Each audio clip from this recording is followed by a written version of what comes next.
इस एपिसोड के लिए, उसके लिए मैं आप लोगों से क्षमा चाहता हूँ। स्वास्थ्य परिवार में कुछ हेल्थ इशू होने की वजह से मेरा खुद का भी स्वास्थ्य ख़राब है, जिसकी वजह से बीच में कई दिनों तक लगातार कोशिश करता रहा मैं, लेकिन बावजूद आप लोगों की जो क्लास है वो रेगुलर नहीं कर पा रहा था। अब आप लोग अब आप लोगों की रेगुलर क्लासेस चलेगी और टाइम से ही आप लोगों की सभी वीडियोस लेक्चर जो है वो अपलोड होगी, जैसे जैसे हेल्थ में इम्प्रूवमेंट हो रहा है। फरवरी 2023 का जो करंट अफेयर्स है वो रह गया था आप लोगों का, बिहार करंट अफेयर्स भी और नेशनल इंटरनेशनल। तो आज जो नेशनल और इंटरनेशनल हम लोग करने जा रहे हैं, और उसके बाद जाकर के एक दिन गैप करने के बाद जाकर के फिर हम लोग जो है वो बिहार करंट अफेयर्स भी पूरा करेंगे। तो आइए बिना कोई देर किए हुए आइए हम लोग शुरुआत करते हैं। सबसे जो आज का पहला जो लेते हैं, जो न्यूज़ लेते हैं, फर्स्ट जो आज का न्यूज़ लेते हैं, देखिए वो कौन सा है। आज का फर्स्ट न्यूज़ आपके सामने ये रहा कि the headquarter of the international alliance is located at, अंतर्राष्ट्रीय सौर गठबंधन का मुख्यालय स्थित है। क्वेश्चन नंबर फर्स्ट आप लोगों के सामने है कि इंटरनेशनल सोलर अलायंस का हेडक्वार्टर कहाँ पे है। ये मैंने एक स्टैटिक क्वेश्चन बनाया, चूँकि ये फिर से चर्चा में आ गया, इसीलिए इसको मैंने यहाँ पे लिया हुआ है। तो आपको बता दूँ कि इंटरनेशनल सोलर अलायंस का जो हेडक्वार्टर है वो भारत में ही है, और भारत के हरियाणा राज्य में है, और हरियाणा राज्य के गुड़गांव सिटी के अंदर है इंटरनेशनल सोलर अलायंस का हेडक्वार्टर। पेरिस इसलिए दिया हुआ है क्योंकि पेरिस में ये समझौता हुआ था, जिसके तहत, अब ये है क्या सौर गठबंधन, इसके बारे में थोड़ा सा जान ले चलिए। तो जो इंटरनेशनल सोलर अलायंस है, अंतर्राष्ट्रीय जो सौर गठबंधन है, अभी हाल में रिसेंटली इसलिए चर्चा में रहा क्योंकि कॉन्गो रिपब्लिक, जो कि एक अफ्रीका का कंट्री है, ये भी इसका रिसेंटली मेंबर बना है, इसने समझौते पर हस्ताक्षर किए हैं, और ब्राज़ील जो है वो इसका पूरी तरह से मेंबर बन गया। अब सोलर अलायंस को लेकर के थोड़ा बहुत बात कर ले, जैसे कि इंटरनेशनल सोलर अलायंस की बात कर ले, तो इसमें से कोई भी देश अगर मेंबर बन जाता है, कोई भी कंट्री जब मेंबर बन जाती है, तो उसे कई सारी सुविधाओं का लाभ मिलता है। ठीक है, कई सारी सुविधाओं का लाभ मिलता है। इंटरनेशनल सोलर अलायंस क्या है, अब जाकर के मैं बात करूंगा आप लोगों से। हेल्थ से आप लोगों को पता चल ही रहा होगा कि हेल्थ ख़राब होने की वजह से बिल्कुल आवाज़ फंस रही थी, जिसकी वजह से मैं क्लासेस नहीं ले पा रहा था, वायरल की चपेट में आ गया था, तो उसके लिए मैं आप लोगों से माफ़ी चाहता हूँ। अब देखिए यहाँ पे क्या है कि ये हमारे पृथ्वी, मान के चलिए इसे अगर हम लोग अपना अर्थ का इक्वेटर मान ले, भूमध्य रेखा मान ले, तो 23.5 डिग्री में जो है वो है कर्क रेखा, यानी tropic of cancer, 23.5 degree north, और इसके साउथ में जो है वो 23.5 डिग्री साउथ, 23.5 डिग्री दक्षिण।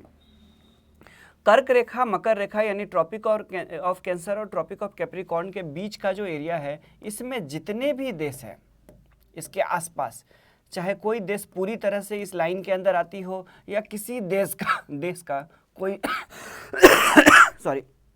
किसी देश का कोई भाग इसके अंदर आता हो, तो ऐसी स्थिति में क्या होता है, तो ऐसी स्थिति में इन देशों में साल के कुछ महीने जो है वो सूरज सीधा चमकते हैं उन देशों में, और उसका प्रभाव ये होता है कि इनको मैक्सिमम सोलर रेडिएशन प्राप्त होता है, और उस सोलर रेडिएशन का उपयोग इलेक्ट्रिसिटी जनरेट में किया जा सकता है। सोलर फोटोवोल्टेइक सेल को सोलर प्लेट की सहायता से चार्ज करके उसका उपयोग किया जा सकता है। और ऐसे ही देशों ने मिल करके एक संगठन बनाया था, 30 नवंबर 2015 में इसकी स्थापना हुई थी। ट्रॉपिक ऑफ कैंसर और ट्रॉपिक ऑफ कैप्रिकॉर्न के बीच स्थित देशों के द्वारा, भारत के में का भी इसमें योगदान था, और फ्रांस में पेरिस में ये हुआ था। और चूंकि आपको पता है कि पूरी दुनिया धीरे धीरे क्लीन एनर्जी की तरफ बढ़ रही है, आगे बढ़ रही है, धीरे धीरे करके हम लोग कार्बन इमिशन वाले एनर्जी से हम लोग स्वच्छ ऊर्जा की तरफ बढ़ रहे हैं, और इसमें खास करके चूंकि ऊर्जा खत्म भी होती जाती है, कई सारे जीवाश्म ऊर्जा, फॉसिल्स फ्यूल्स, तो इसीलिए उनको ध्यान में रखते हुए ये जो इंटरनेशनल सोलर अलायंस है, इसमें सोलर एनर्जी का उपयोग किया जाएगा। यानी जब तक सूर्य है तभी तक हमारा ये सौरमंडल है, तो स्वाभाविक रूप से सूर्य की ऊर्जा सबसे बेहतर है और सबसे स्वच्छ के साथ साथ क्या है, तो ये बिल्कुल अगर देखें तो फ्री है। तो 2015 में ये अलायंस बनी थी, गुड़गांव के, हरियाणा के गुड़गांव में इसका हेडक्वार्टर बनाया गया, गुरुग्राम में बनाया गया है। भारत और फ्रांस ने मिलकर के इसकी स्थापना की थी, इसका हेडक्वार्टर है गुड़गांव में। और फिलहाल अगर हम लोग बात करें तो 109 देश अभी तक, 109 कंट्री ऐसे हैं जिन्होंने इस समझौते पर हस्ताक्षर किए हुए हैं, साइन किए हुए। आगे बढ़ते हैं, क्वेश्चन नंबर 2 आप लोगों के सामने है। क्वेश्चन नंबर 2 ये है यहाँ पे कि Grammy award are related to which field, Grammy awards का संबंध किस क्षेत्र से है। क्वेश्चन नंबर 2 आप लोगों के सामने है कि ग्रैमी अवार्ड का संबंध किस क्षेत्र से है। तो आपको बता दूं कि ग्रैमी अवार्ड का जो संबंध है वो म्यूज़िक से है, और रिसेंटली ये इसलिए चर्चा में आ गया ग्रैमी अवार्ड क्योंकि भारत के ही एक म्यूज़िक कंपोजर जिनका नाम रिकी केज है, रिकी केज भारत के ऐसे पहले म्यूजिक के क्षेत्र के ऐसे पहले कलाकार बने हैं जिन्होंने 3 बार ग्रैमी अवार्ड हासिल किया है। तो रिकी केज को ग्रैमी अवार्ड इस बार भी दिया गया है और इसीलिए ये चर्चा में आ गया। तो ग्रैमी अवार्ड का संबंध किससे होगा, ग्रैमी अवार्ड का संबंध जो होगा वो होगा म्यूज़िक से।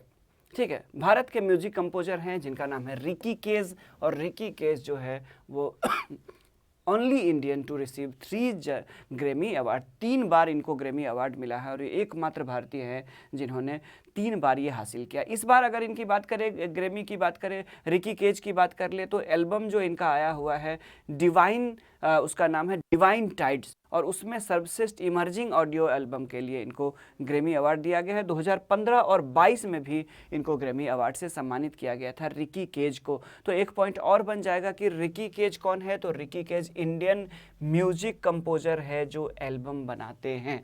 ठीक है, और इनको मिला है रिसेंटली ग्रैमी अवार्ड मिला है। ठीक है, अब ग्रैमी अवार्ड के बारे में जान लीजिए क्या होता है ग्रैमी अवार्ड। तो आउटस्टैंडिंग अचीवमेंट के लिए दिया जाता है ये अवार्ड, म्यूजिक इंडस्ट्री में आउटस्टैंडिंग अचीवमेंट के लिए दिया जाता है, बेसिकली यूएसए में इसे दिया जाता है। आगे बढ़ते हैं, क्वेश्चन नंबर 3 आप लोगों के सामने ये रहा। क्वेश्चन नंबर 3 है कि India energy week 2023 was organised from 6 to 8 February in, 6 से 8 फरवरी के बीच इंडिया एनर्जी वीक का आयोजन कहाँ पे किया गया था, ये पूछा जा रहा है। तो क्वेश्चन नंबर 3 का आंसर होगा बेंगलुरु।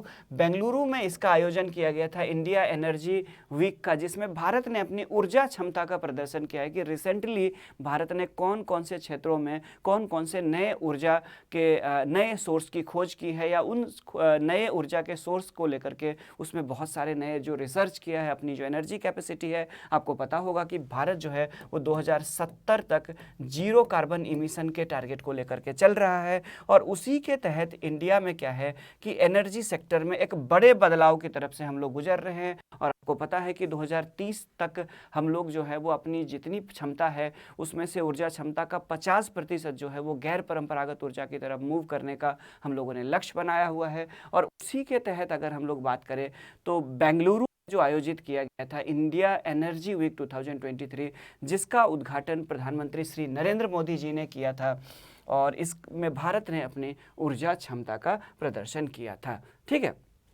बेंगलुरु में इसका आयोजन किया गया था 6 से 8 फरवरी के बीच में, प्रधानमंत्री श्री नरेंद्र मोदी जी ने इसका उद्घाटन किया था, और इसमें भारत ने अपनी ऊर्जा क्षमता का प्रदर्शन किया था, और दुनिया के 30 से ज़्यादा देशों के प्रतिनिधियों ने भाग लिए थे अलग अलग पदों पे, मंत्री खास करके ऊर्जा या फिर पर्यावरण से जुड़े हुए अन्य मंत्री वगैरह सब ने भाग लिया था। ठीक है, तो बेंगलुरु में इसका आयोजन किया गया था। अब आगे बढ़ते हैं, क्वेश्चन नंबर 4 आप लोगों के सामने है। देखिए क्वेश्चन नंबर 4 क्या है आप लोगों के सामने। तो क्वेश्चन नंबर 4 आप लोगों के सामने है कि in February 2023 India conducted operation Dost to help the people of which country. फरवरी 2023 में भारत ने किस देश के लोगों की सहायता के लिए ऑपरेशन दोस्त का संचालन किया था। तो आपको पता होगा कि मिडिल एशिया में और यूरोपियन कुछ पार्ट यूरोप में भी पड़ता है, और इस देश का नाम है टर्की। और टर्की में किसका आयोजन किया, टर्की में क्या हुआ था, तो आप लोगों को पता होगा कि टर्की में आए थे भयंकर वाले भूकंप, और इस भयंकर वाले भूकंप की वजह से बुरी तरह से तबाह हो गया था टर्की का कुछ भाग।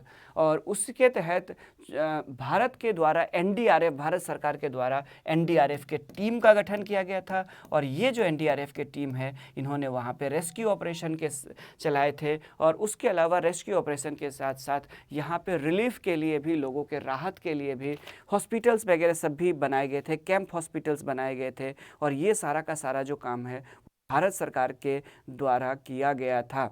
ठीक है, और भारत के इस प्रयास की बहुत ज़्यादा सराहना की गई थी, और इसी को नाम दिया गया था ऑपरेशन दोस्त। तो ऑपरेशन दोस्त, दोस्त का मतलब फ्रेंड ही होता है टर्की भाषा में भी, तो ऑपरेशन दोस्त का यहाँ के पे मतलब ये था कि भारत ने तुर्की में भूकंप प्रभावित तुर्की जो है वो अर्थक्वेक इफेक्टेड जो टर्की है उस टर्की या तुर्की में भारत ने राहत और बचाव कार्य चलाया था एनडीआरएफ के द्वारा, जिसको नाम दिया गया था ऑपरेशन दोस्त। ये देख लीजिए, भारत की बहुत ज़्यादा सराहना हुई थी इसको लेकर के।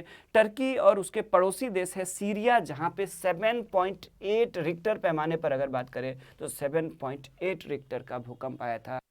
पूरी तरह से तबाह हो गया था टर्की। और इसका जो एपी सेंटर था वो था गांजिया टेम्प से लगभग 33 किलोमीटर दूर। गांजिया टेप जो है वो वहाँ का एक प्रमुख सिटी है टर्की का, और वहाँ से 33 किलोमीटर दूर इसका एपी सेंटर था। शुरुआत में अनुमान लगा कि 1000-2000 लोगों की मृत्यु होगी। बाद में चूंकि ठंड बहुत ज़्यादा थी और भी बहुत सारे थे लोग, बहुत सारे फंसे हुए थे जिनको लेकर के चीज़ें क्लियर नहीं हो रही थी कि वो कहाँ है, गायब थे, और फाइनली 41,000 से ज़्यादा लोगों की मृत्यु हो गई थी टर्की में। टर्की का जो अनाटोलिया प्लेटू का एरिया है, पठार का एरिया है, वहाँ पे भ्रंश है, फोल्ट वाला एरिया है, और उसके आसपास में ये भयंकर वाला भूकंप आया था। उसके बाद जाकर के अगर बात करें तो आपको वैसे भी पता होगा कि वो जो पूरा का पूरा जो क्षेत्र है वो प्लेट टेक्टोनिक थियरी के अकॉर्डिंग ये प्लेट का मार्जिन क्षेत्र है, जहाँ पे अरबियन प्लेट, ये देख लीजिए यहाँ पे है अरबियन प्लेट और यहाँ पे है यूरेशियाई प्लेट, यूरोप प्लस एशिया का प्लेट है, इसको यूरेशियन प्लेट कहते हैं और इसको अरबियन प्लेट, और दोनों आपस में यहाँ पे टकरा रही है, जिसकी वजह से ये अनस्टेबल एरिया है और यहाँ पे भूकंप आने की हमेशा संभावना बनी रहती है। तो ऑपरेशन दोस्त भारत ने चलाया था। भारत एक मित्र की तरह पेश आया था, भले ही टर्की के साथ हमारे बेहतर संबंध नहीं हो, लेकिन फिर भी भारत ने टर्की की मदद की और टर्की को एक दोस्त की तरह भारत ने मदद की। एनडीआरएफ को भेजा था टीम को, जिनके लिए न सिर्फ रिलीफ के लिए बहुत सारे सामान लेकर के गए थे, बल्कि उनके लिए इलाज वगैरह सब की व्यवस्था भी की गई थी एनडीआरएफ के द्वारा। तो आगे बढ़ते हैं। क्वेश्चन नंबर 5 आप लोगों के सामने ये है, देख लीजिए। क्वेश्चन नंबर 5 है कि Aaron Finch the cricketer who recently retired from international cricket belong to which country. हाल ही में अंतर्राष्ट्रीय क्रिकेट से संन्यास लेने वाले क्रिकेटर एरॉन फिंच का संबंध किस देश से है। ठीक है, यहाँ पे बात कर ले तो एरॉन फिंच आप लोगों को याद होगा आईपीएल में भी खेलते हैं और एक विस्फोटक बैट्समैन है, ऑस्ट्रेलिया के हैं और इन्होंने संन्यास ले लिया। ये बेसिकली टी20 में छोटे फॉर्मेट में ऑस्ट्रेलिया के लिए बहुत ही विस्फोटक बल्लेबाज हुआ करते थे और ये ओपनिंग करते थे ज़्यादातर, कई मैचों में ये ओपनिंग भी किया हुआ है इन्होंने ऑस्ट्रेलिया के साथ। ऑस्ट्रेलिया में ये ऑस्ट्रेलिया टीम के लिए इन्होंने टी20 और खास करके छोटे फॉर्मेट के बहुत ही खतरनाक खिलाड़ी माने जाते थे और इन्होंने अभी तो खैर आईपीएल में ये कमेंट्री भी करते हुए नज़र आ रहे हैं शायद कुछ जगहों पे। तो ऑस्ट्रेलिया की बात करें तो ऑस्ट्रेलिया के है एरॉन फिंच और एरॉन फिंच ने फरवरी 2023 में क्रिकेट से संन्यास की घोषणा कर दी, अंतर्राष्ट्रीय क्रिकेट से। ठीक है, तो बाकी एरॉन फिंच अंतर्राष्ट्रीय क्रिकेट से संन्यास की घोषणा कर दी। ओवरऑल देखें तो सभी फॉर्मेट में 254 इंटरनेशनल मैच खेले, हालांकि ज़्यादातर जो सक्सेस हुए थे वो ज़्यादातर सक्सेस हुए थे कहाँ पे, टी20 में। और टी20 में ही एरॉन फिंच ने 2021 में ऑस्ट्रेलिया की कप्तानी की थी, जब दुबई में न्यूजीलैंड को हरा करके टी20 वर्ल्ड कप ऑस्ट्रेलिया ने जीता था। ठीक है, तो एरॉन फिंच का संबंध किससे होगा, ऑस्ट्रेलिया से होगा। आगे बढ़ते हैं। क्वेश्चन नंबर 6 आप लोगों के सामने ये है कि geological survey of India has recently discovered huge reserve of lithium. Lithium आप लोगों को पता होगा कि बैटरी बनाने में, मोबाइल के पार्ट्स में, मोबाइल में जो बैटरी बनती है उनमें काम आता है। बहुत ही कीमती धातु होता है ये, बहुत ही कीमती खनिज होता है ये lithium. In which region of India, Bharat के किस क्षेत्र में पाया गया। तो जियोलॉजिकल सर्वे ऑफ इंडिया यानी जीएसआई ने भारत में कहाँ पे लिथियम के बड़े बड़े भंडार का पता लगाया है। जल्दी से इसका आंसर बताइए। Question number 6। तो आप लोगों को पता होगा कि रिसेंटली अगर देखें तो जम्मू कश्मीर का एक डिस्ट्रिक्ट है, रियासी डिस्ट्रिक्ट है जम्मू कश्मीर में, और उस रियासी डिस्ट्रिक्ट में और उसके आसपास के क्षेत्रों में लिथियम के अब तक के सबसे बड़े भंडार मिले हैं। अभी तक चाइना का मोनोपोली रहा था लिथियम में और अब भारत धीरे धीरे अगर ये इसका कमर्शियल प्रोडक्शन शुरू हो गया, चूँकि मोबाइल का एक इक्विपमेंट का ये बहुत इंपॉर्टेंट पार्ट होता है, तो स्वाभाविक रूप से क्या है, तो भारत की स्थिति में सुधार होगा और भारत में न सिर्फ मोबाइल वगैरह से फ़ोन सस्ते होंगे, बल्कि भारत में विभिन्न कंपनियों के द्वारा मोबाइल फ़ोन के मैन्युफैक्चर के प्लांट भी लगाए जा सकेंगे, क्योंकि भारत में यहाँ पे ये खनिज मिलना शुरू हो गया है। तो जियोलॉजिकल सर्वे के इंडिया के द्वारा बहुत जल्दी इसकी खुदाई की जाएगी। अनुमान है कि 5.9 मिलियन टन का ये भंडार हो सकता है यहाँ पे लिथियम का। लिथियम होता क्या है देख लीजिए, तो अधातु अलौह धातु यानी नॉन फेरस एक धातु होता है जिसको व्हाइट गोल्ड भी कहा जाता है, और बेसिकली अगर बात करें तो इसका उपयोग जो है वो मोबाइल फ़ोन के बैटरी को बनाने में किया जाता है। ठीक है, तो लिथियम का भंडार कहाँ पे मिला है? लिथियम का भंडार मिला है Reasi district, Jammu and Kashmir, India में। ठीक है, आगे बढ़ते हैं। क्वेश्चन नंबर 7 आप लोगों के सामने ये रहा, देखिए क्वेश्चन नंबर 7 है कि who is the only Indian captain to score centuries in all 3 formats of international cricket? Who is the only Indian captain to score centuries in all 3 formats of international cricket? अंतर्राष्ट्रीय cricket के तीनों format में शतक लगाने वाले एकमात्र भारतीय कप्तान है। आपको बता दूं कि अंतर्राष्ट्रीय क्रिकेट के तीनों फॉर्मेट में शतक लगाने वाले पहले खिलाड़ी थे सुरेश रैना, लेकिन वो कप्तान नहीं थे टीम के। विराट कोहली ने T20 में शतक लगाया, लेकिन तब तक उनकी कप्तानी जा चुकी थी। रोहित शर्मा कप्तान बन चुके थे, और रोहित शर्मा पहले टेस्ट क्रिकेट में कप्तान बने, ODI में कप्तान बने, और फिर T20 में भी कप्तानी की उन्होंने। तीनों में कप्तान बने वो। और रोहित शर्मा जो है वो अगर बात करें तो पहले T20 में हालांकि कप्तान बने, बाद में उन्होंने टेस्ट क्रिकेट वगैरह सबसे विराट कोहली से भी कप्तानी हासिल की। और रोहित शर्मा कप्तानी पारी खेलते हुए उन्होंने T20 और ODI में ऑलरेडी सेंचुरी लगा चुके थे, और अब जब उन्होंने ऑस्ट्रेलिया के खिलाफ टेस्ट क्रिकेट में शतक लगाया तो उसके साथ ही रोहित शर्मा भारत के एकमात्र कैप्टन बन गए जिन्होंने तीनों फॉर्मेट में इंडिया की कप्तानी करते हुए, यानी टेस्ट, ODI और T20 तीनों में कप्तानी करते हुए इंडिया के लिए सेंचुरी लगाए हैं। तो रोहित शर्मा के नाम ये रिकॉर्ड है, और ये भारत के एकमात्र भारतीय कप्तान है, और ये सलामी बल्लेबाज भी है, यानी ओपनिंग बैट्समैन भी है। और नागपुर में जब ऑस्ट्रेलिया के खिलाफ टेस्ट मैच खेला जा रहा था तो इन्होंने एज ए कैप्टन जब इन्होंने टेस्ट सेंचुरी लगाई तो इसके साथ ही इनके नाम एक रिकॉर्ड जुड़ गया। ये एकमात्र ऐसे इंडियन कैप्टन होंगे जिन्होंने तीनों फॉर्मेट में अपनी कप्तानी, टीम की कप्तानी करते हुए सेंचुरी लगाई है। और इंडिया में एकमात्र है, हालांकि वर्ल्ड में फाफ डुप्लेसी और तिलकरत्ने दिलशान और पाकिस्तान के बाबर आजम जिन्होंने तीनों फॉर्मेट में कप्तान के रूप में शतक लगाया है। तो इंडिया में बात करें तो इंडिया में अकेले रोहित शर्मा होंगे। वर्ल्ड में देखें तो फाफ डुप्लेसिस यानी कि साउथ अफ्रीका के कप्तान, तिलकरत्ने दिलशान यानी कि श्रीलंका के, और बाबर आजम यानी पाकिस्तान के कैप्टन ने शतक लगाए हैं एज कैप्टन तीनों फॉर्मेट में। ठीक है, आगे बढ़ते हैं। क्वेश्चन नंबर 8 आप लोगों के सामने ये रहा, देख लीजिए। क्वेश्चन नंबर 8 आप लोगों के सामने है कि the most expensive female cricketer of the first women premiere league. आप लोगों को पता है कि अभी हाल ही में पहला महिला प्रीमियर लीग यानी वुमेन IPL के ही तर्ज पर महिलाओं का वुमेन प्रीमियर लीग का भारत में आयोजन किया गया था। और पहले वुमेन प्रीमियर लीग की जब बोली लगाई गई थी तो इसमें बात करें तो इसमें स्मृति मंदाना भारतीय टीम की बैट्समैन है, आप लोगों को पता होगा, बहुत ही अट्रैक्टिव खेलती है। और स्मृति मंदाना जो है वो भारत की सबसे IPL की सबसे महंगे खिलाड़ी के रूप में की है, और इनको खरीदा है RCB यानी रॉयल चैलेंजर बेंगलोर यानी RCB ने खरीदा था।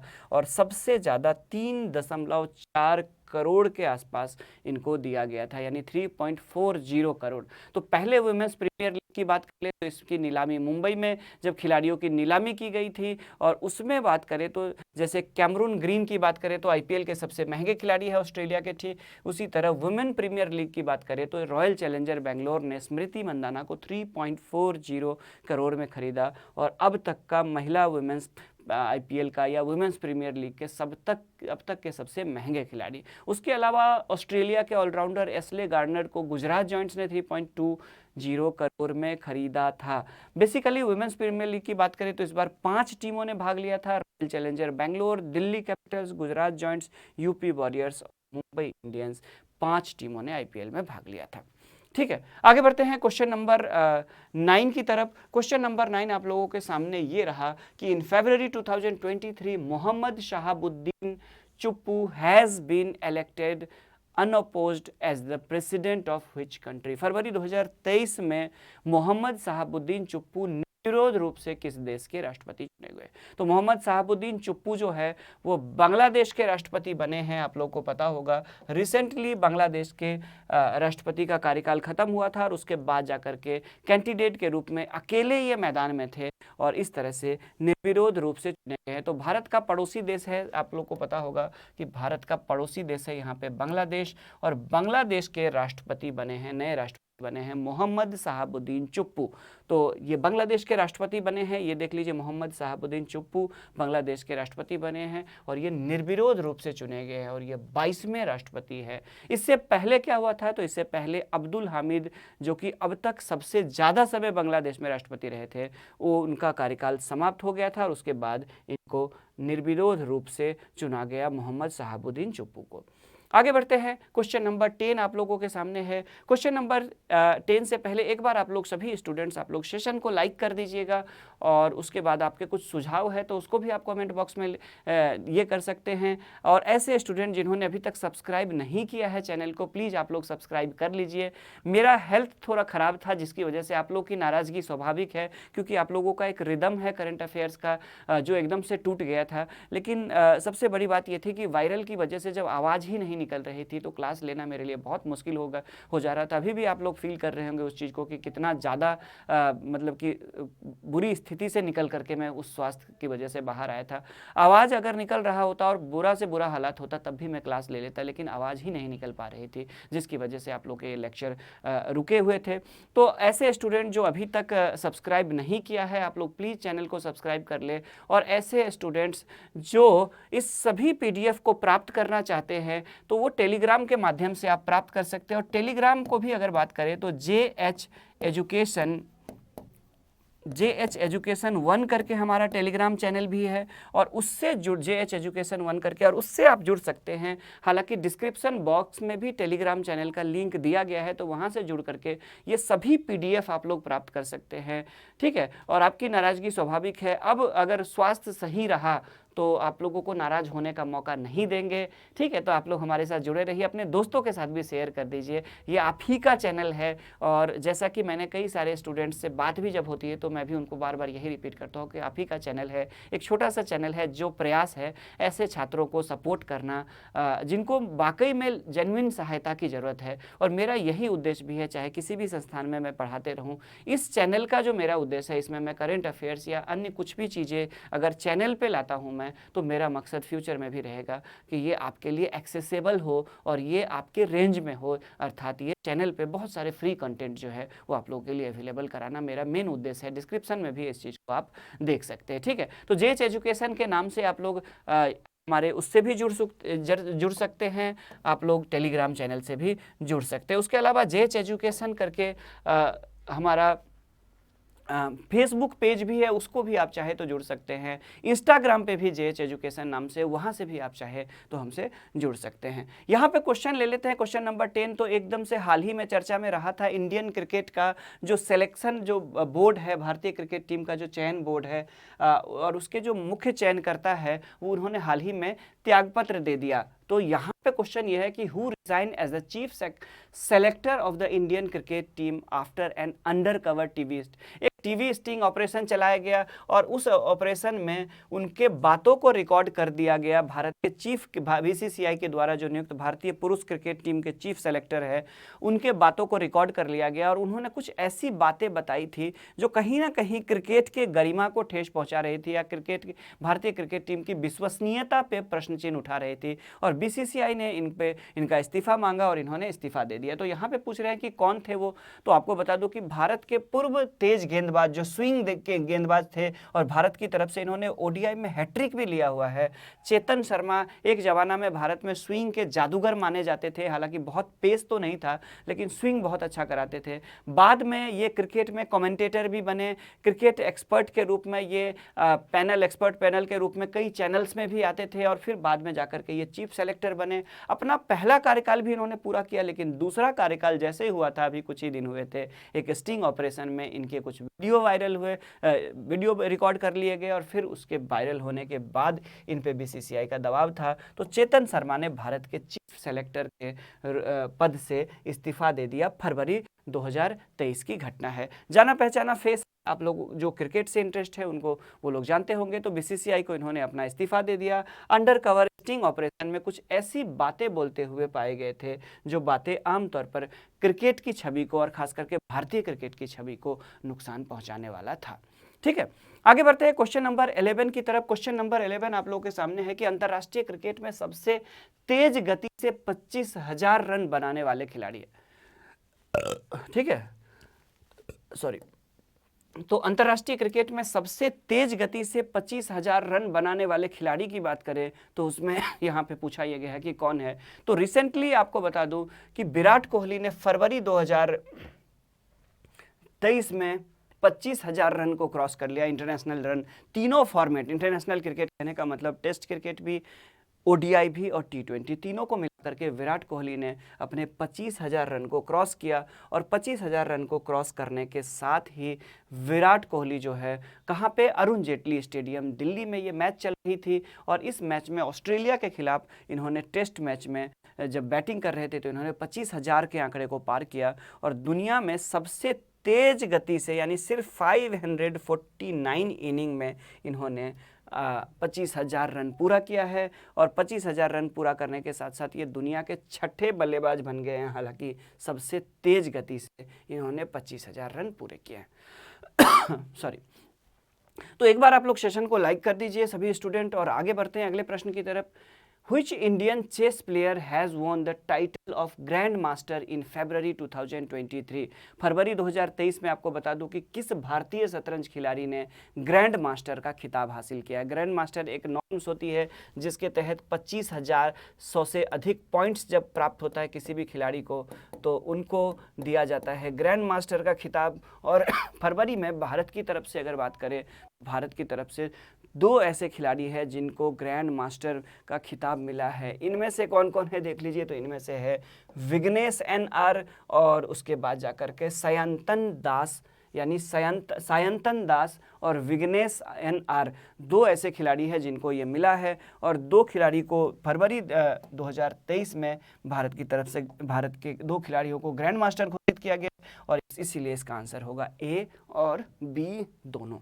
ठीक है, तो ए और बी दोनों कहने का मतलब विघ्नेश एन.आर. और सायंतन दास जो है इन दोनों को ग्रैंड मास्टर का खिताब हासिल हुआ है। सॉरी,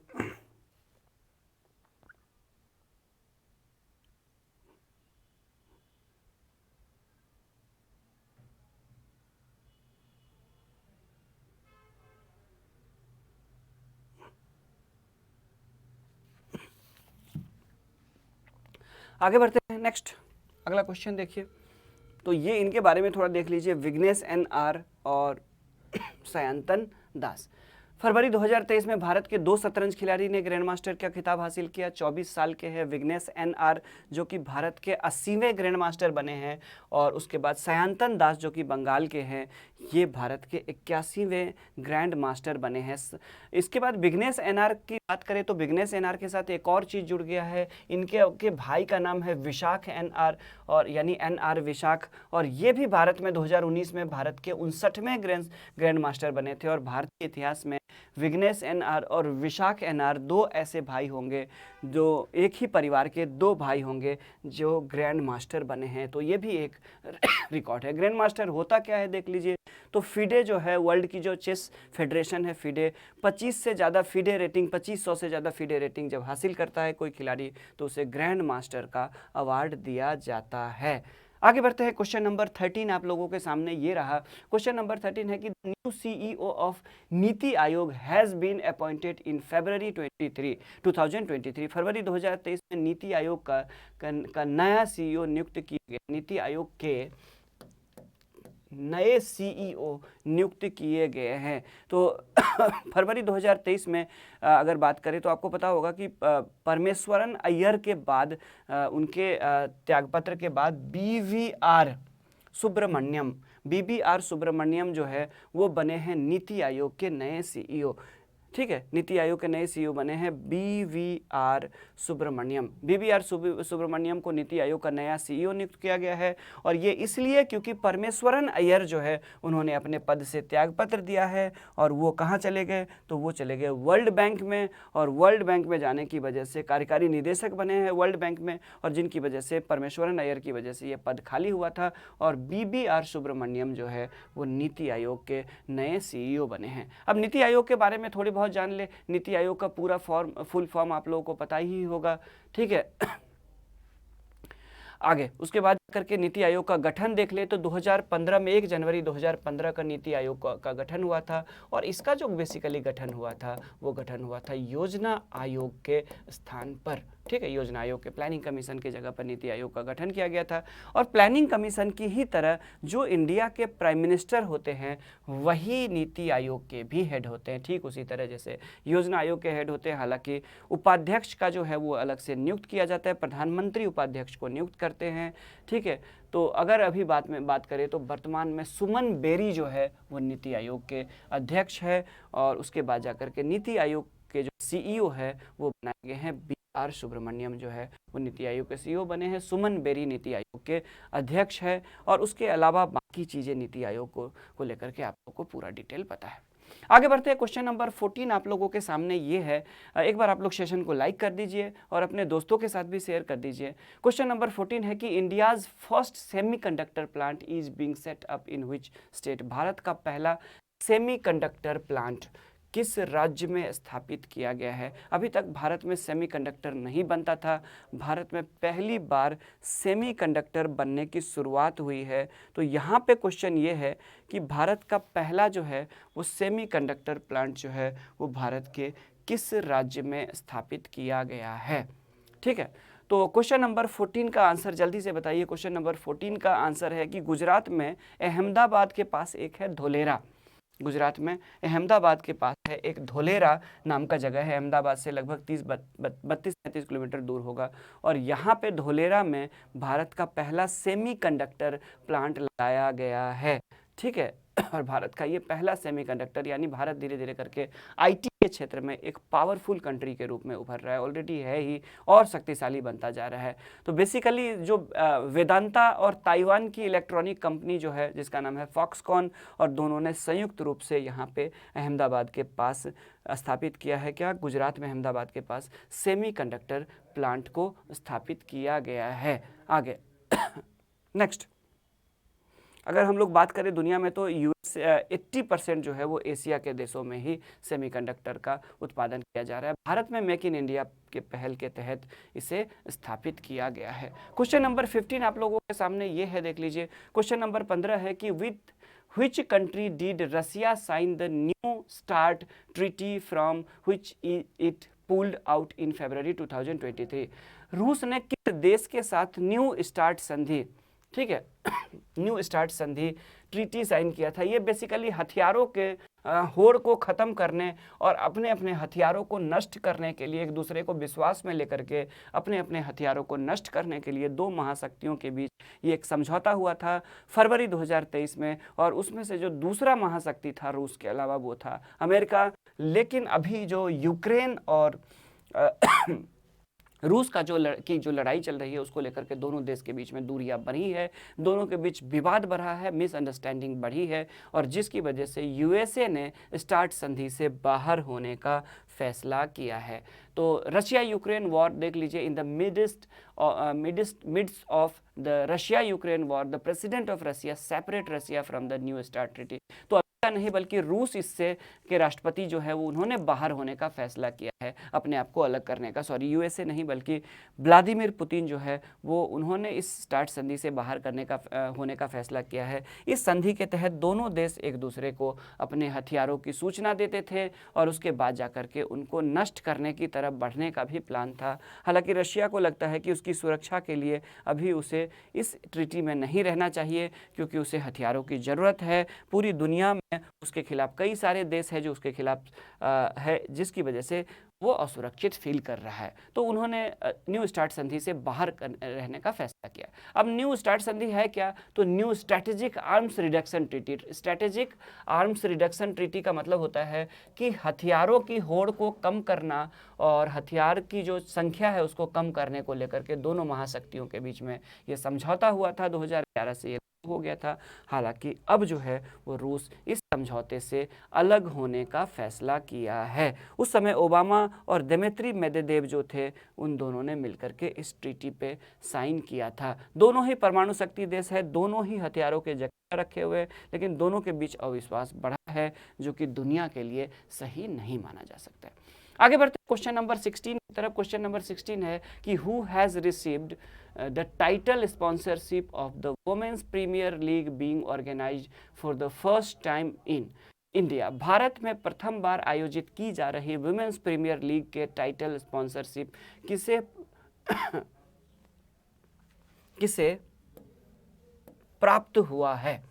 ठीक है, भारत में प्रथम बार आयोजित की जा रही वुमेन्स प्रीमियर लीग के टाइटल स्पॉन्सरशिप किसे प्राप्त हुआ है? तो आपको बता दूं कि पुरुष आईपीएल की ही तरह टाटा ग्रुप ने ही स्पॉन्सरशिप हासिल की थी जब फरवरी और मार्च में जो वुमेन्स T20 हुआ था, तो टाटा ग्रुप ही इसका टाइटल स्पॉन्सर था। ठीक उसी तरह जैसे मेंस प्रीमियर लीग का भी जो इंडिया में आईपीएल होता है उसका भी टाटा ग्रुप ही है। तो इंडियन प्रीमियर लीग का टाइटल स्पॉन्सर तो ऑलरेडी था ही, वुमेन्स प्रीमियर लीग यानी WPL का भी टाइटल स्पॉन्सर बना है कौन? टाटा कंपनी बना है। और बीसीसीआई और टाटा ग्रुप के बीच 5 साल का समझौता हुआ इसको लेकर के। बाकी आप लोगों को पता है कि 5 टीमों ने इस बार भाग लिया था महिला आईपीएल में।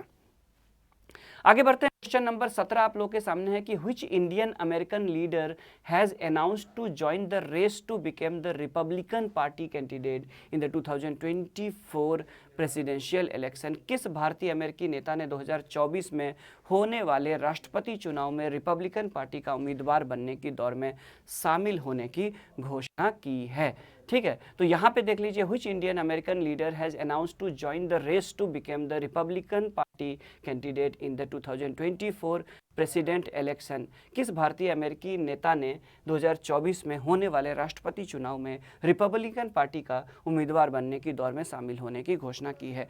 तो यहाँ पे देख लीजिए, भारत के विवेक, इनका नाम है, भारत के हैं विवेक रामास्वामी इनका नाम है। और विवेक रामास्वामी जो है ये रिपब्लिकन पार्टी की तरफ से इन्होंने घोषणा की है कि मैं राष्ट्रपति पद के लिए उम्मीदवार बनूंगा अगले चुनाव में जब अमेरिका में राष्ट्रपति। वैसे भी भारतीय लोगों का डंका पूरे विश्व में बज रहा है। इंडियन लीडरशिप क्वालिटी की पूरी दुनिया में प्रशंसा होती है। और आपको पता होगा कि अभी ऋषि सुनक जो है वो भारतीय मूल के ब्रिटेन के प्रधानमंत्री है। जो ब्रिटिशर्स कभी भारत पे शासन किया करते थे, आज भारतीय व्यक्ति उन पे शासन कर रहे हैं। और ठीक इसी क्रम में कोई आश्चर्य की बात नहीं कि भविष्य में जिस तरह से कमला हैरिस जो है वो अमेरिका की उपराष्ट्रपति बनी है, उसी तरह कोई भारतीय मूल के व्यक्ति जो है वो अमेरिका के राष्ट्रपति बनते हुए नजर आएंगे। तो इसमें कोई आश्चर्य की बात नहीं। तो इसी क्रम में विवेक रामास्वामी जो है वो रिपब्लिकन पार्टी की तरफ से ये उम्मीदवार हो सकते हैं, फिलहाल अभी हो सकते हैं वाली स्थिति है। तो भारतीय अमेरिकी विवेक रामास्वामी 2024 में जब अमेरिका में राष्ट्रपति चुनाव होगा तो रिपब्लिकन पार्टी की तरफ से उम्मीदवार की होड़ में ये शामिल हो चुके हैं। निक्की हेली के बाद दूसरे ऐसे व्यक्ति होंगे जिन्होंने राष्ट्रपति पद की दावेदारी प्रस्तुत की है। बेसिकली ये भारतीय अमेरिकी बिजनेसमैन है, लेखक भी है और उसके बाद जाकर के राजनीतिक कार्यकर्ता भी है। बेसिकली इनका परिवार जो है वो केरल से जाकर के यूएसए में बसा था। आगे बढ़ते हैं। क्वेश्चन नंबर 18 है कि whom did Australia beat in the final of the women's T20 world cup 2022 to win the title for the 6th time. महिला T20 वर्ल्ड कप 2023 के फाइनल में ऑस्ट्रेलिया ने किसे हराकर छठी बार खिताब जीता? क्वेश्चन नंबर 18 आप लोगों के सामने है कि ऑस्ट्रेलिया ने किसको पराजित करके छठी बार खिताब जीता। तो आपको एक चीज़ बता दूं कि इसका साउथ अफ्रीका में महिला T20 वर्ल्ड कप का आयोजन किया गया था और पहली बार महिला T20 वर्ल्ड कप का आयोजन हुआ था और इसमें साउथ अफ्रीका में इसका आयोजन हुआ और ऑस्ट्रेलिया जो है वो पहली बार खिताब जीता है, पहला टाइटल उसने। तो Australia won the title by defeating south Africa और साउथ अफ्रीका ही फाइनल में था जिसको 19 रन से हरा करके ऑस्ट्रेलिया ने T20 महिला का ये खिताब जीत लिया, ठीक है, सॉरी ये 8वां संस्करण, पहला नहीं था, ठीक है, सॉरी उसके लिए, ये 8वां संस्करण था T20 वर्ल्ड कप का, ठीक है, महिला T20 वर्ल्ड कप का ये 8वां संस्करण था। जो पहला था वो अंडर 19, ठीक है, इसीलिए थोड़ा सा ना बोलते बोलते जुबान फिसल गई थी। अंडर 19 जो महिला वर्ल्ड कप है ये पहली बार हुआ था जिसको भारत ने जीता है, ठीक है, अंडर 19 वाला महिला वर्ल्ड कप जो है वो पहली बार, T20 वर्ल्ड कप पहली बार हुआ है जिसको भारत ने जीता है। और ये महिला सीनियर वाले की बात करें तो ये 8वां संस्करण था और ऑस्ट्रेलिया ने यहाँ पे रिकॉर्ड उस 8 में से 6 बार ऑस्ट्रेलिया ने जीता है, ठीक है, और ऑस्ट्रेलिया ने इस बार साउथ अफ्रीका को हरा करके जीता है। बेथ मुनी जो है, ऑस्ट्रेलिया की बेथ मुनी जो है वो 53 गेंद पे 74 रन बनाई थी और उसके बाद जाकर के ऑलराउंडर एस्ले गार्डनर जिन्होंने पूरे उसमें बेहतर प्रदर्शन किया, जो कि महिला IPL में भी भारत में खेलने के लिए आई हुई थी। अभी हम लोगों ने गुजरात जॉइंट्स में इनका किया था कि ये नीलामी में अच्छा खासा प्राइस मिला है, सेकंड हाईएस्ट प्राइस इसी को मिला है, एस्ले गार्डनर को। और यही एस्ले गार्डनर जो है वो महिला T20 वर्ल्ड कप की प्लेयर ऑफ द सीरीज़, या फिर जो कह लीजिए इनको प्लेयर ऑफ द सीरीज ही कहेंगे। भारत की टीम की बात करें तो सेमीफाइनल में पहुंची थी और ऑस्ट्रेलिया से हार करके भारत की क्रिकेट टीम, महिला क्रिकेट टीम बाहर हो गई थी। तो अगला क्वेश्चन नंबर 19 आप लोगों के सामने है कि which of the following is correctly matched among the new governors appointed in February 2023। फरवरी 2023 में नियुक्त नए राज्यपालों में सही सुमेलित है, ठीक है। तो फरवरी 2023 में आप लोगों को पता होगा कि 12 राज्य और केंद्र शासित प्रदेशों में, ठीक है, राज्यपाल बदले गए हैं, राज्यपाल और उपराज्यपाल को नियुक्त किए गए हैं नए नए या इंटरचेंज किए गए। इनमें देखना यह है कि कौन कौन, तो फागू चौहान की बात करें तो फागू चौहान चले गए मेघालय, ये भी सही है। राजेंद्र विश्वनाथ अर्लेकर वो बिहार के बन गए, ठीक है, और उसके बाद C राधाकृष्णन की बात करें तो ये भी झारखंड के राज्यपाल, नए राज्यपाल बने। तो इनमें तो तीनों के तीनों सही है, तीनों के तीनों सही है। फागू चौहान मेघालय के राज्यपाल नियुक्त किए गए हैं, राजेंद्र विश्वनाथ अर्लेकर की बात करें तो बिहार के राज्यपाल बने हैं, C राधाकृष्णन जो है वो झारखंड के राज्यपाल बने हैं। और उनके अलावा देख लीजिए तो 12 राज्य और एक केंद्र शासित प्रदेश में नए राज्यपालों की नियुक्ति की गई थी, मतलब एक केंद्र शासित प्रदेश में उपराज्यपाल भी बने थे, ठीक है। यहाँ पे देख लीजिए कौन कौन है, तो लेफ्टिनेंट जनरल रिटायर्ड जो है वो केवल्य की बात करें, त्रिविक्रम पारनी की बात करें तो अरुणाचल प्रदेश के ये राज्यपाल बने हैं, नए राज्यपाल बने हैं। लक्ष्मण प्रसाद आचार्य सिक्किम के, CP राधाकृष्णन झारखंड के, शिव प्रसाद शुक्ल हिमाचल प्रदेश के, गुलाब चंद्र कटारिया असम के, justice retire S Abdul Nazeer Andhra Pradesh के, विश्वभूषण हरीश चंदन की बात करें तो ये छत्तीसगढ़ के राज्यपाल बने हैं। ला गणेशन नागालैंड के बने हैं। मिस अनसुईया UK की बात करें तो ये मणिपुर के बने हैं। फागू चौहान जी मेघालय गए हैं। राजेंद्र विश्वनाथ अर्लेकर बिहार में बने हैं। रमेश बैस महाराष्ट्र में बने हैं। ब्रिगेडियर BD मिश्रा रिटायर्ड जो है वो लेफ्टिनेंट गवर्नर बने हैं केंद्र शासित प्रदेश लद्दाख के। अब राज्यपाल को लेकर के क्या है देख लीजिए, जान लीजिए। तो संविधान के 100 अनुच्छेद 153 में इनकी चर्चा की गई। 155 के मुताबिक राष्ट्रपति इनकी नियुक्ति करते हैं और 57 और 58 में राज्यपाल की योग्यता और शर्तों के बारे में बताई गई है इंडियन कॉन्स्टिट्यूशन में। आगे बढ़ते तो टोटल 12 राज्य और एक केंद्र शासित प्रदेश में राज्यपाल और नए उपराज्यपाल नियुक्त किए गए थे। कुछ पुराने वालों को भी ट्रांसफर किया गया था दूसरे राज्यों में। अब क्वेश्चन नंबर 20 आप लोग के सामने है कि recently scientists have discovered 12 new natural satellite of which planet. अभी हाल ही में वैज्ञानिकों ने किस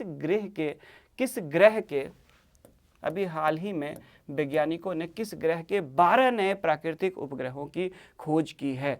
तो आपको एक चीज़ बता दूं कि रिसेंटली जो है अनाउंस की गई है कि बृहस्पति के 12 और नए उपग्रह बने हैं। पहले बृहस्पति के ऑलरेडी 80 थे और उसके बाद 82 शनि का था। तो शनि के 82 होने की वजह से सैटर्न का सबसे ज़्यादा था, लेकिन जुपिटर के 80 + 12 होने की वजह से अब क्या हुआ, तो अब टोटल 92 हो गए। तो बृहस्पति के पास टोटल 92 चंद्रमा है। बृहस्पति आप लोगों को पता होगा कि मरकरी, वीनस, अर्थ, मार्स के बाद जुपिटर यानी बृहस्पति जो है वो सब देखें तो सबसे बड़ा क्या है, तो सबसे बड़ा ग्रह भी है। सूरज से दूरी के अनुसार 5वां है और ये एस्टेरॉयड बेल्ट के बाद है। और जुपिटर में टोटल यानी बृहस्पति की बात करें तो सबसे बड़ा हमारा सौर मंडल का सबसे बड़ा ग्रह है और अब सबसे ज़्यादा संख्या में प्राकृतिक उपग्रह यानी नेचुरल सैटेलाइट भी जुपिटर के पास हो गया है। तो बृहस्पति की बात करें तो बृहस्पति को एक दो चीज़ों के लिए और जाना जाता है। सबसे तेज गति से सिर्फ 9.8 आवर में ही ये अपने एक्सिस पे रोटेट कर लेती है। सूर्य की परिक्रमा करने में इसको 84 वर्ष लग जाते हैं, 84 ईयर लग जाता है। सूर्य की परिक्रमा करने में इसको 12 वर्ष 12 ईयर लग जाता है जुपिटर को। जुपिटर के पास टोटल अब 92 नेचुरल सैटेलाइट यानी 92 नेचुरल सैटेलाइट हो गए हैं बृहस्पति के पास। ठीक है, गैनीमेड इसी में से 92 में से जो गैनीमेड है वो सबसे बड़ा प्राकृतिक उपग्रह है, न सिर्फ बृहस्पति का बल्कि पूरे के पूरे सौर मंडल का सबसे बड़ा प्राकृतिक उपग्रह है।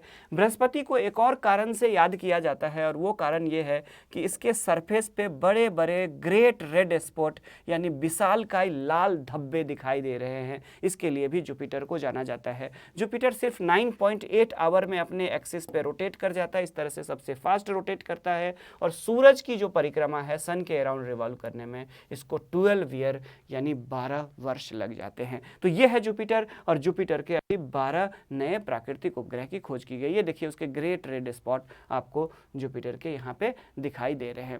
तो टोटल 92 नेचुरल सैटेलाइट हो गए हैं। और इस तरह से बात करें और शनि की बात करें तो शनि के 83 है, कुछ जगहों पे 82 लिखा होता है, कुछ जगहों पे 83 लिखा होता है। आगे बढ़ते हैं। इसकी हाल ही में जो खोज की गई वो 21-22 के दौरान खोज की गई चिली में और इसकी अनाउंसमेंट जो है वो रिसेंटली की गई है। तो इस तरह से जुपिटर जो है वो लार्जे क्या हो number maximum number of natural satellite यानी सबसे अधिक चंद्रमा वाला ग्रह बन गया है। कौन? Brihaspati.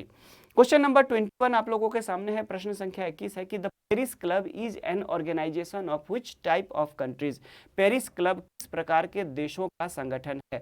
Climate change treaty group, जलवायु परिवर्तन संधि वाले देशों का समूह, group of creditor countries, nuclear डिसआर्मामेंट treaty countries, परमाणु निरस्तीकरण से जुड़े संधि वाले देशों का समूह, नॉन ऑफ द अबव, उपयुक्त में से कोई नहीं। तो आपको एक चीज़ बता दूं कि पेरिस क्लब जो है वो कर्जदाता देशों का समूह है, जो ऐसे देशों के कर्जों का, जो देश डिफॉल्टर होने के कगार पे हो या ज़्यादा कर्जों से भरे हुए होते हैं, पूरी तरह से दबे हुए देश होते हैं, ऐसे देशों की जिम्मेदारी लेता है, उनके क्रेडिट की जिम्मेदारी लेने वाला कर्जदार देशों का समूह है। हालांकि इनके महत्व में कमी आई है, लेकिन अभी भी इन्होंने ये इसलिए चर्चा में रहा क्योंकि रिसेंटली इसने पेरिस क्लब ने जो है वो श्रीलंका को अंतर्राष्ट्रीय को गारंटी दी है। आईएमएफ जो है वो गारंटी मांग रहा था कर्ज देने के लिए। तो ये जो है पेरिस क्लब जो है कर्जदाता देशों का वेस्टर्न, बेसिकली इसमें विकसित देश ही है जिन्होंने जिम्मेदारी ली है, आईएमएफ से जिम्मेदारी ली है, श्रीलंका के जो कर्ज है उसकी